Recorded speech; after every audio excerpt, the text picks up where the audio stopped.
마음이 곤고할 때 또 뛰고 달리다 보면 방전이 됐다라는 느낌이 들 때가 있어요. 목자는 번아웃이라고 말하기도 하는데 나도 이제 충전이 필요하다 싶을 때 있습니다.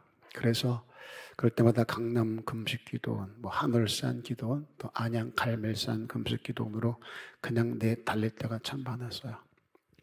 그런데 언제부턴가 기도원에 가서 예배를 드리면 은혜가 안 되는 거예요. 다들 아멘, 아멘을 하는데 저는 막 화가 나는 거예요. 아니 왜 설교를 저렇게 할까? 판단 들기 시작합니다. 자, 지금 설교자에게 문제가 있는 걸까요? 듣는 저에게 문제가 있는 걸까요? 대답을 잘해야 돼요. 그러니까 여러분 지금 성교교는 담임 목사가 문제 있다는 얘기죠. 난 그냥 설교자라 그랬어요. 그러면 우리 목사님 정도가 화날 정도면 그 설교자가 문제가 있겠다 이런 생각 안 해보셨어요? 숨도 안 쉬고 대답하네. 네가 문제지 이렇게. 정리되는 게 있습니다. 설교도 문제지만 듣는 사람이 어떤 마음으로 듣느냐가 훨씬 더 중요하더라는 거예요. 은혜 받으려면 나를 내려놓아야 됩니다. 내 생각, 내 경험, 내 틀 다 비워둘 수 있어야 돼요. 저는 목사입니다. 그러다 보니 성경을 보는 저만의 시각이 있어요. 신학적 소양이 또 다를 수 있고요. 목회관, 목회 철학이 다릅니다. 그러다 보니 조금만 이상해도 마음이 불편한 거예요. 그리고 내가 잘못 알고 있나 주석을 피게 되고. 예를 들면 이런 거예요. 사마라 여인, 우리가 말하는 수가서 여인이요. 우물가의 여인이요. 우물가의 여인처럼 찾았었네. 헛되고 헛된 것들. 우리 많이 부르잖아요. 네, 그 여인이요. 사마라 여인은 창녀였다는 거죠. 그래서 한 남자에게 만족을 못하고 이 남자 저 남자 품을 찾던 여인이었다는 거예요. 그래서 남들 눈을 피해서 낮에 몰래 물 들어왔다는 거죠. 창피하니까. 그런다고 만족해요? 아니요. 그런 여자를 예수님이 찾아줬다는 거예요. 이 남자 저 남자를 찾아다니는 이 창녀 같은 여자를 예수님이 찾아줬다는 거죠. 그랬더니 거기서 진짜 만족을 경험했다. 다 빼고 우리는 예수를 만나야 행복해집니다. 아멘 하잖아요. 다 그렇게 아멘을 했어요. 근데 저는 아멘이 안 되는 거예요. 제가 아는 신학적 소양 성경적 지식은 수가성 여인은 창녀가 아니거든요. 창녀일 수가 없거든요. 한 남자에게 만족을 못해서 이 남자 저 남자 품에 안긴 게 아니란 말이에요. 그 여자는 계대 결혼이라고 유대의 결혼법이 있습니다. 계대법이라는 게 존재했어요. 남편이 자식 없어 죽습니다. 그러면 동생에게서 대를 잇습니다. 가문 보존을 위해서. 여러분 아세요? 고구려에서도 이런 비슷한 결혼도 있어요. 형사 취수혼 들어보셨어요? 형이 죽으면 동생이 아내를 취하여 대를 잇는 거예요. 그리고 그 여자가 정치적 힘이 있으면 다른 데로 시집 가버리면 정치적인 영향이 빠져나가니까 안 되고, 혹여 재산이 있으면 재산을 딴 데로 가져가면 안 되니까 그 재산을 보존하려고 형사 취수혼 제도를 가지고 있었어요. 고구려에. 아시나 모르겠어요. 고국천양은 들어보셨어요? 고국천양이 자식이 없어 죽었습니다. 그 아내가 우시왕후였어요. 그 우시왕후가 산상왕 동생에게 찾아가서 그날 밤에 찾아가서 형이 죽었다. 네가 왕 되라. 형사 취손 제도로 해서 산상왕을 왕으로 추대합니다. 그 제도를 가져와서 형이 자식 없어 죽었으니 네가 나를 취하여서 자식을 이어라. 그래서 산상왕을 추대를 해요. 그 밤에. 남편이 죽은 그 밤에. 비밀로 하고. 그 사람이 우시왕후예요. 우리 민족 역사상 형하고 동생하고 아내가 되어서 왕후가 된 여자는 이 여자밖에 없어요.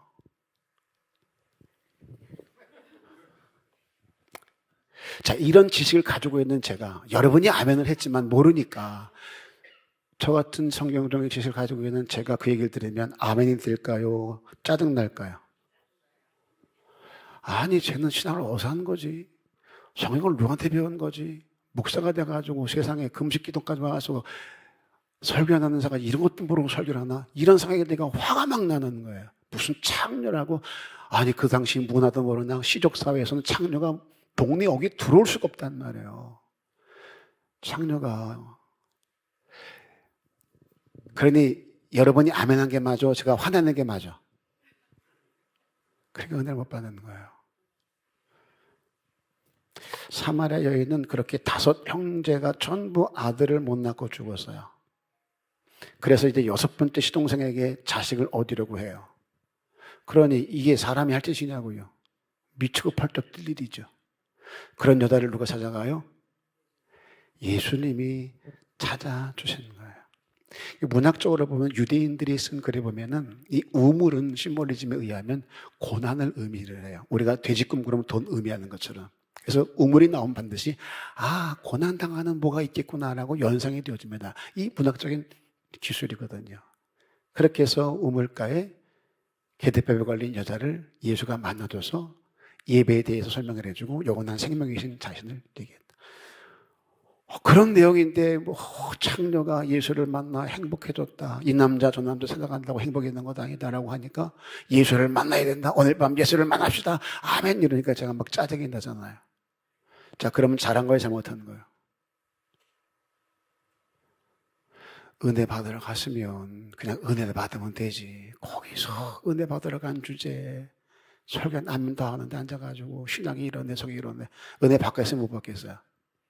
그럼 누구 손해요? 내 손 내는 거예요. 그러지 말자는 거예요. 그럴 수도 있지. 모르면 그럴 수도 있지. 은혜 받으러 갔으면 은혜 받으면 되지 않겠어요? 여하튼 뭐만 중요해. 예수 만나면 행복해진다. 그러면 아멘. 그래, 내가 오늘 예수를 만나서 번아웃된 거, 힘든 거 이거 회복하고 가자. 그럼 기도하면 될 거 아니겠냐는 거예요. 근데 그걸 못하고 앉았단 말이죠. 자, 그러면 이제 장면을 바꿔볼게요. 여러분은 왜 은혜를 못 받는 거예요? 도대체 뭘 생각하고 있는 거예요? 설교할 때. 이런 내 생각들, 내 암들, 내 경험들이 꽉 짜여 있고 내 자각 짜여 됐다 보니까 말씀이 들어올 때 마음에 안 들면 튀어나간단 말이에요. 그러지 말자는 거예요. 설교 들으면서 이렇게 찝어내고 평가하고 설교의 은혜가 되겠냐고요. 신앙의 원리가 있어요. 나의 능력이 널 구원했다? 아닙니다. 나의 권세가 널 고쳤다? 아니라는 거예요. 네 믿음이 널 구원하였느니라. 저희의 믿음을 보시고 내 믿음대로 될지어다. 나와 관계없이 전부 너였어요. 예수님이 능력이 있다고 다 고침받는 거 아니에요. 네 믿음이 너를 구원하였느니라. 믿음 있는 자가 예수 찾아 나왔고 그 믿음 때문에 여러 가지 힘듦과 어려움 상황들을 다 극복하고 주를 만난 사람들이 주님을 경험하게 됐다는 거예요. 성경 보세요. 대부분 다 그런 얘기예요. 중풍병자를 메고 내 친구들에게도 거지 바데미오, 수르보네 여인, 백부장의 믿음 다 그렇잖아요. 주님 앞에 수많은 사람이 있어도 은혜를 받고 못 받고는 내 믿음이 결정하는 거예요. 내 간절함이 결정하더라는 거예요. 그러니 여기 앉아있을 때 그냥 앉아있지 말고 믿음으로 앉아있어야 되고 간절함을 가지고 앉아있어야 돼요. 그래야 주를 만날 수가 있는 거예요. 오늘 본문에 보면 예수님이 세리와 죄인을 가까이 하십니다. 심지어 그들과 식사 교제까지 하시는 거죠. 율법으로는 이게 용납이 안 되는 일이에요. 바리새인 서기관들이 괜히 트집 잡은 게 아니라 율법을 지키는 사람들은 죄인과 함께 세리와 함께 식탁 교제를 나눌 수가 없어요. 이 세리는 로마의 종로로 타는 사람들이란 말이에요. 그들과 협력해가지고 세금을 뜯어내는 사람들이 세리란 말이죠. 그런 세리와 함께하는 것 자체가 매국노인데 함께하는 것 자체가 이해가 안 되는 거죠. 당연히 수군거릴 수밖에 없고 판단되죠. 아니 어떻게 저런 것들과 어울려? 저런 것들과 어울린 게 어떻게 선지자일 수 있고 하나님의 아들일 수 있어? 말이 안 되는 소리죠. 이 사람의 심리는 하나가 있습니다. 내가 싫어하는 사람, 내 마음에 들지 않는 사람과 친하게 어울리면 그게 마음에 들어야 안 들어요? 저니까 내 마음에는 안 들지만 누군가에게는 마음에 들 수도 있겠구나. 그러니 나를 고집하지 말고 좀 내려놓아야 되겠다. 이런 생각이 들어. 아니면 그니까지 미워져요. 대답을 했으면 좋겠는데 내가 볼 때 정말 말도 안 되는 사람이에요. 정말 꼴도 보기 싫어요. 있잖아요, 그런 사람.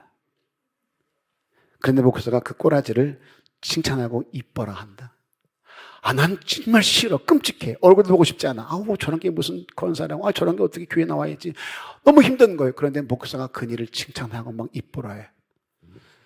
자, 그러면 저런 것까지도 품고 섬겨주는 우리 목사님 보면서, 나도 목사님을 닮아야 되는데, 역시 우리 목사님 뭔가 다르구나.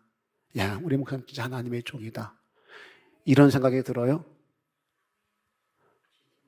솔직하게 하면 대충 하지 말고. 내가 여러분 심보를 아는데. 아니요. 저 진짜 많이 당했어요. 도매급으로 싸잡아 넘깁니다. 도매급으로.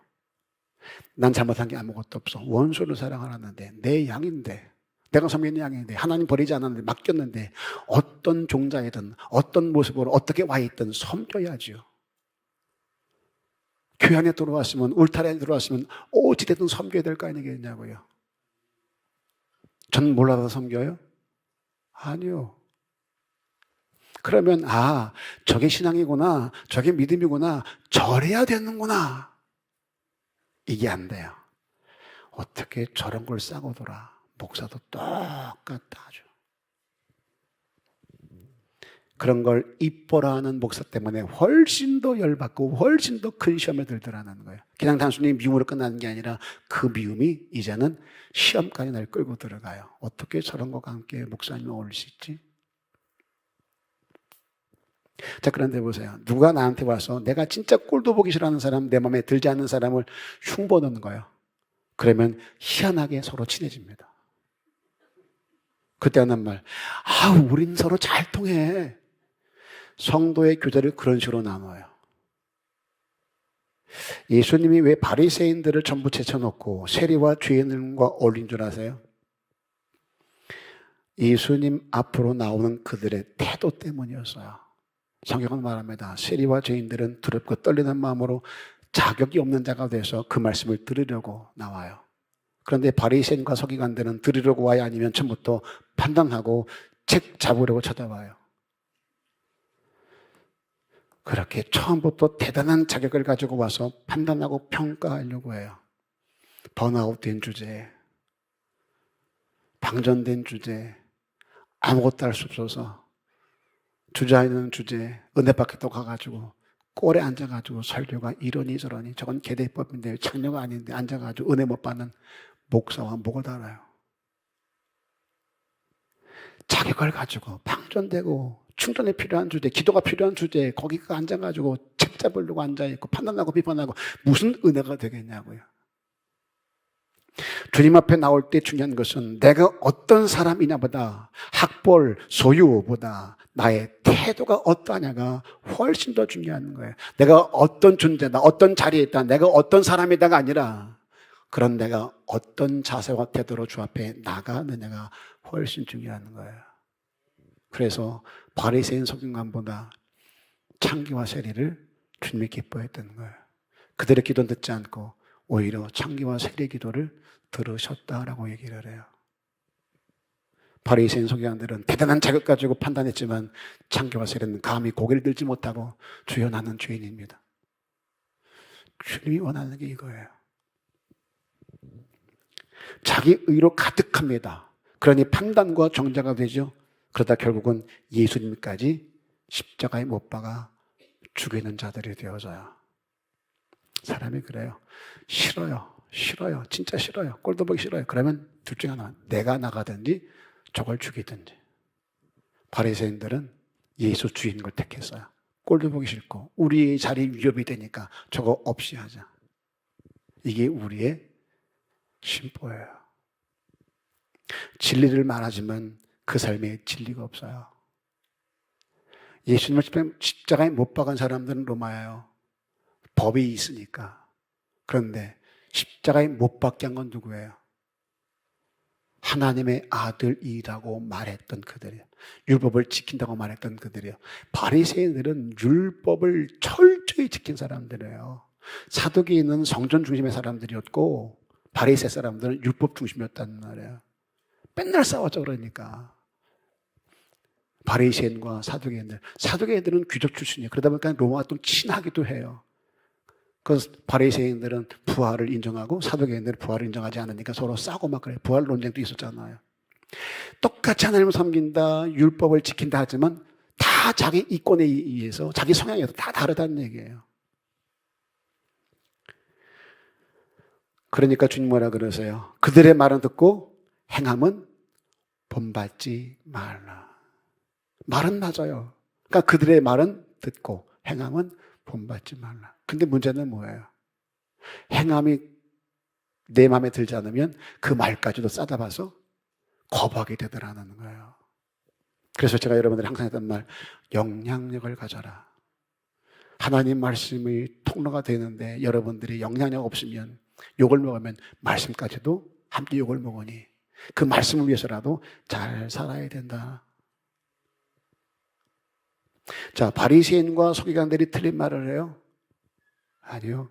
문제는 말은 그럴듯한데 삶은 그 말과 같지 않더라는 얘기예요. 주님 이거를 지적하시는 거예요. 우리가 주의할 게 바로 이 부분입니다. 이분 정말 믿음이 좋아요. 그런데 그 삶은 문제, 사람, 관계 때마다 보이는 그 반응은요, 그 태도를 보면 그 말과 전혀 다르다는 거예요. 세상이 우리에게 실망하는 게 바로 이 부분이에요. 말은 근사한데 삶은 그에 미치지 못하니까. 여러분 다 아시잖아요. 그 큰 교회를 심호하던 유명한 목사였습니다. 바로 사임을 했어요. 엄청 욕을 많이 먹어요. 왜 그런 일이 생길까요? 너무 설교를 좋았어요. 은혜 많이 받았어요. 그런데 그 입에서 나오는 말이 설교와 달랐기 때문에 더 큰 실망하잖아요. 아주 세상에 조롱거리가 됐습니다. 다 싸다봐서 목사라는 것들이 유명하고 큰 교회를 한 목사가 이 정도이면 너희들은 볼 것도 없다는 거죠.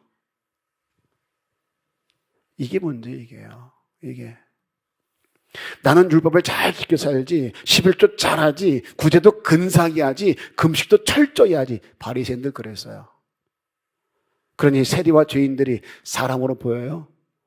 안 보여요. 어떻게 저럴 수가 있지? 이해가 안 되죠. 그런데 그런 것들과 누가 어울려요? 말도 되지 않는 것들과 누가 어울려요? 예수가 어울려요. 그러니 그런 예수가 마음에 들어요, 안 들어요? 안 들 수밖에 없죠. 우리가 이럴 수 있다는 거예요. 믿음이 좋으면 좋을수록, 열심히 특심이면 특심일수록, 열정이 있으면 있을수록 조심할 게 바로 이 부분이에요. 판단과 정죄가, 비판이 나를 앞지를 수 있다는 얘기예요. 믿음이 좋고 신앙이 좋고 말씀을 잘 듣고 봉사를 많고 열정이 있으면 더 많은 사람을 사랑하고 더 많은 사람을 이해하고 더 많은 사람을 품어줘야 되는데 이게 안 된다니까. 칼을 갈아요, 칼을. 이건 절대로 안 되는 거죠. 그럴 수가 없는 거죠. 주님은 그런 자를 찾으러 오셨는데 내 손에다 커트 해버려요. 예수님의 마음은 누구와도 함께 해주고 싶으셨다는 거예요. 너를 살릴 수만 있다면, 아니 너를 살리고 싶어서 만나주고 싶었다는 거예요. 그렇게 사마리아 여인 찾았고 그렇게 삭개오도 만나 주셨어요. 삭개오는 세리장이에요. 세리들의 우두머리라고요. 얼마나 많은 돈을 로마에 바쳤을까요? 얼마나 많은 착취가 있었을까요? 그런 삭개오도 만나주세요. 그리고 아브라함의 자손이라고까지 얘기를 해줘요. 그렇게 심지어 가늠하다 잡힌 여인까지도 품어주십니다. 율법으로는 돌 들어 치게 돼 있어요. 돌 들고 왔어요. 그리고 내던지 말합니다. 어쩌면 좋겠습니까? 율법에는, 모세율법에는 이런 여자 돌로 치라 그랬는데요. 걸리는 거예요. 어떻게 하나 보자. 돌로 치라 그러면 사랑을 말하더니 너도 별 수 없다. 치지 말라면 율법 어긴다가 되니까. 시험하기 위해서 잡아온 거예요. 주님 뭐라 그래요? 죄 없는 자부터 돌을 들어 쳐라. 그 말씀을 어디에다가 적용을 시켜요? 가늠하다 잡힌 여인이 아니라 너희들에게. 그러면 죄 없니? 죄 없으면 돌 들어 쳐. 다 놓고 돌아갔다잖아요. 그 여인에게 뭐라 그래요? 정죄하지 않는다. 가서 다시는 그러지 말아라. 예수님이 죄인과 세리들과 어린 이유가 바로 이 부분이다. 영생 얻기로 작정된 자를 찾아서 살리고 싶어서요.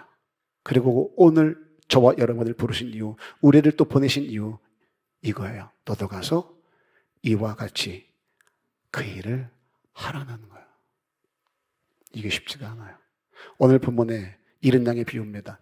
주님 말씀하고 싶은 게 바로 이거예요. 이게 내 마음이라는 거예요. 이게 주님의 마음이라는 거예요. 99마리의 양을 두고 잃어버린 양을 찾아서 헤매는 그 마음, 그게 주님의 마음이라는 거예요. 자, 또 한 번 질문을 할게요. 남의 집 자식이 주일 성수를 못하면 신앙생활을 저 따위로 가르치니까 안 되는 거고, 내 새끼가 주일 성수 못하면 형편과 사정이 있어서고, 내가 시험 들었을 때는 내 비유 맞추는 것은 목사님이 사랑이 많은 거고, 전이가 시험 들었을 때 섬기는 것은 목사가 사람 비유나 맞추는 거고, 내 비유 맞춰서 나 세워지는 것은 은혜고, 저 사람 섬겨 세워지는 것은 저렇게 비유나 맞추니까 버릇이 없는 자가 되는 거고. 왜 이런 시각과 이런 말이 나올까요? 이기적이어서 그래요. 이기적이어서. 나 중심이어서. 하나님의 시각을 가지고 네 입장에서 보면 절대 이런 말이 나올 수 없어요. 진짜 은혜 받고 하나님 마음을 품었다면 절대 이런 말이 나올 수가 없어요. 주님의 마음이 뭐예요? 99마리나 71마리나 둘 다 사랑해요. 둘 다 중요해요. 잃은 양에는 두 부류가 있어요. 몸뚱아리가 떠난 양이 있고 몸뚱아리는 있는데 마음이 떠난 양이 있어요. 똑같습니다. 잃어버린 아들을 찾은 아버지의 비유 보세요. 몸뚱아리가 떠난 아들이 있어요. 둘째입니다. 아버지 곁에 있는데 그 마음이 떠난 아들이 있어요. 첫째입니다. 아버지 입장에서는요, 큰 아들이나 잃어버린 아들이나 똑같은 거예요. 그래서 그 비유는 탕자의 비유가 아니라 잃어버린 아들을 찾은 아버지의 비유. 잃어버린 아들이 누군데요? 우린 분깃 가지고 떠나간 아들만 생각해요. 아니요. 그 작은 아들은 세리와 창기를 말하는 거고요. 큰 아들은요, 바리새인 소인간 이 사람들을 말하는 거예요. 진짜 문제는 누구예요? 잃어버려 찾은 아들이 아니라 아버지 곁에 항상 있었던 아들, 큰 아들이 더 큰 문제였다는 거예요. 뭐라 그래요? 난 항상 아버지 곁에서 수고했는데 날 위해서는 새끼 한 마리, 염새끼 한 마리 잡은 적이 있었습니까? 근데 저 죄인을 위해서는 아버지 분기 다 팔아먹고 온 놈을 위해서는 잔치를 벌어요? 마음에 안 드니까 잔치에 들어가지 않습니다. 주님 뭐라 그러세요? 야, 넌 항상 나와 함께 있었지 않냐? 내 그날 아래서 염려 없이 근심 없이 잘 살았지 않냐? 그런데 쟤는 죽었다가 살아나지 않느냐고 표현을 해요. 이게 아버지 마음이에요. 그 아버지 마음을 큰아들이 이해를 해요, 못해요? 끝까지 못해요, 끝까지.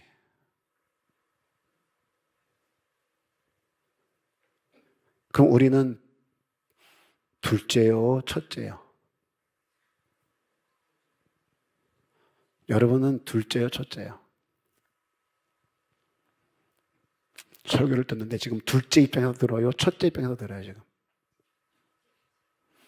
제가 성도를 섬겼다가 내린 결론이요. 우리는 둘째인데 하늘에서는 또 첫째예요. 희한한 종자들이 많아요. 왜 그렇게 된지 모르겠어요.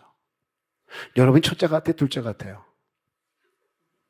첫째는 그래도 아버지 곁에 나 있었어. 할 말이 나 있지. 우리 둘째요. 말도 뺀질뺀질 안 듣고 내 마음대로 고집해 살다가 용서받고 살았어요. 그런데 이제 첫째처럼 군다. 이상하지 않아요? 희한하지 않아요? 이걸 교정할 수 있어야 된다는 거예요. 교정의 가장 빠른 거는 나를 자각할 수 있어야 돼요. 내가 어떤 존재인가를 알 수 있어야 돼요. 웃기잖아요. 내 비유를 맞춰서 나 세워지는 것은 은혜인데 왜 저 사람 비유 맞추는 것은 사람 비유나 맞춰가지고 버릇 없게 만드냐고. 제 말이 아니라 여러분들이 그런다니까. 목사님이 저렇게 맨날 사람 비유나 맞으니까 저게 버릇 없이 그러는 거지. 내 새끼를 귀히 여겨서 감싸주고 세워주고 그러면 우리 목사님 사랑이 많다 그러고, 남의 새끼 가지고 막 씨름하면은 우리 목사님은 저것만 사랑한다 그러고. 이런 이기적인 모습을 깨뜨릴 수 있었어야 된다는 거예요.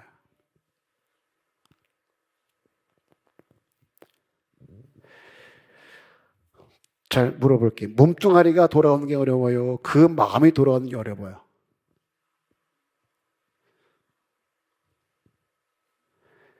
몸보다 마음이 훨씬 힘들어요. 몸뚱아리 떠난 아들은요, 몸이 곤고해지고 힘들어지면 깨닫고 돌이킬 줄 알아요. 그런데 스스로 의롭게 여기는 사람은요, 그 의로움 때문에 돌아오기가 쉽지가 않아요. 진짜 힘들고 어려워요. 정말 위험한 것. 이 둘째 아들은 누가 봐도 탕자예요. 누가 봐도 못된 놈이고, 누가 봐도 말도 안 되는 놈이요. 그런데 큰 아들은요, 죽는 줄도 모르고 죽어가고 있다는 거예요. 수없이 강조합니다. 아버지의 마음이에요. 잃은 양을 찾아 섬기려는 목자의 마음이에요. 그 마음을 품어볼 수 있기를 주님 이름으로 부탁을 드립니다. 주의하셔야 될 게 있어요.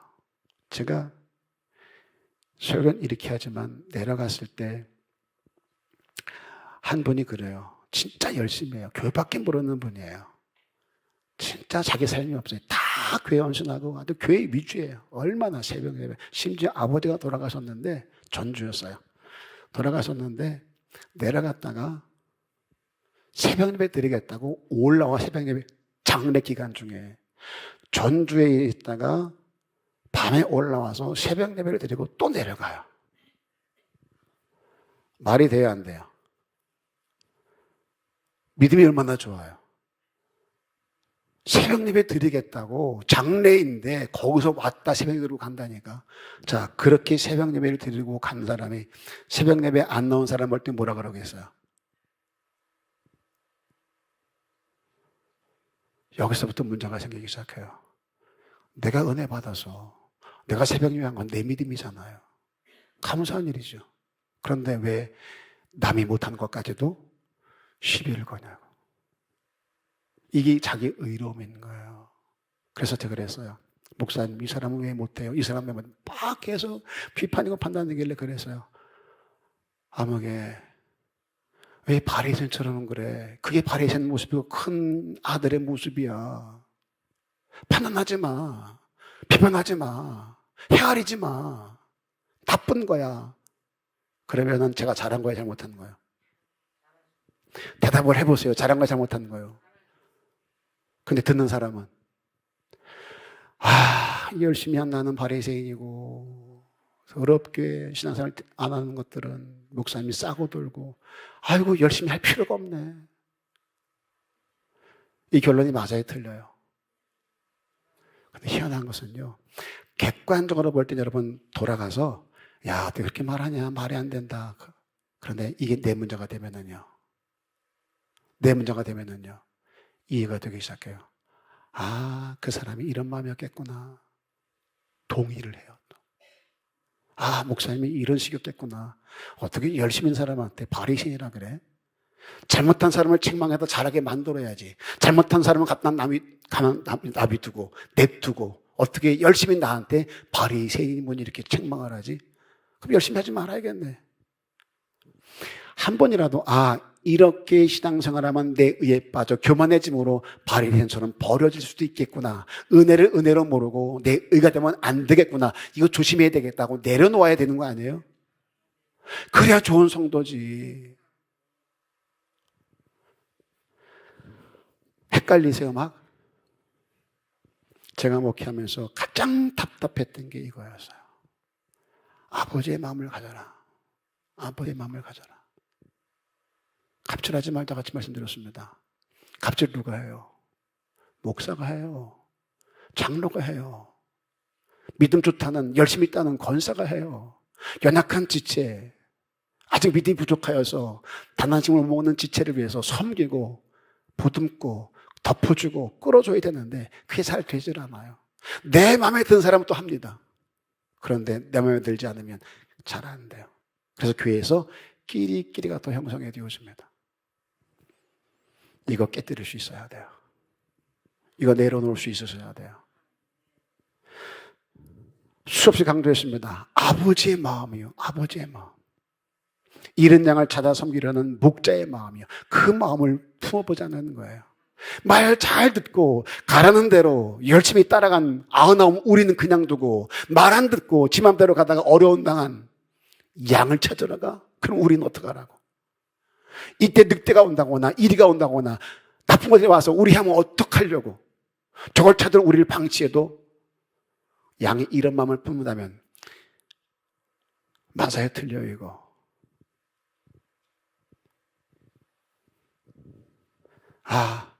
우리 목자가 지금 잃은 양 찾으러 갔다.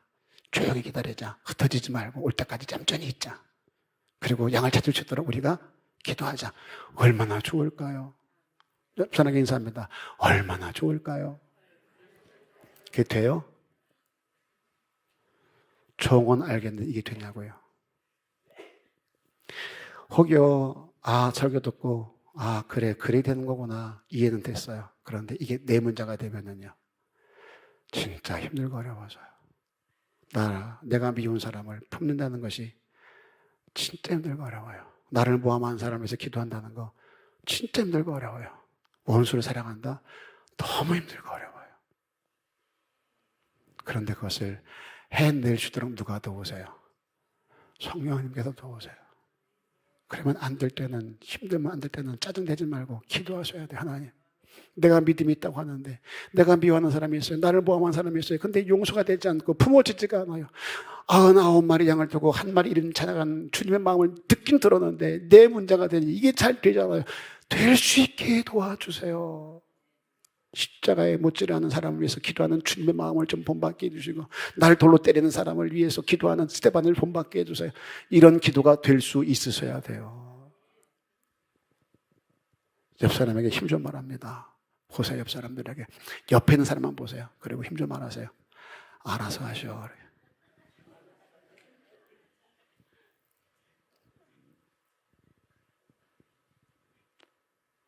그렇게 잃은 양을 찾아서 섬기려는 목자의 마음이요, 그 마음을 품고 대하면, 그 마음으로 남편을 보고, 그 마음으로 자식을 보고, 그 마음으로 약한 성도 보고, 그 마음으로 넘어진 성도 보고, 힘들게 하는 성도 보고, 아멘도 하지 않는 성도 보고, 그러면 지금보다 조금은 더 나아지지 않을까요? 제가 여러분 아멘 안 한다고 탓한 적이 있어요. 뛰어내려가서 주먹질한 적이 있어요. 아멘 안 한다고 막 나무란 적이 있어요. 제가 존다고 뛰어내려가서 잠 깨운 적이 있어요. 아니면 옆 사람 보고 깨우세요 그런 적이 있어요. 아니요. 그냥 품는 거예요. 당부 드릴게요. 나를 좀 내려놓자고요. 나를 좀 비우자고요. 그리고 내 안에 주님이 거할 수 있게 하자는 거죠. 특히 주님의 마음이에요. 아버지의 마음이에요. 그 마음으로 너를 보고 그 마음으로 널 품고 그 마음으로 서로 하나가 되셔서 서로를 세워주고 지탱해주는 복된 교회 공동체로 근사하게 세워질 수 있기를 주님의 이름으로 축복합니다.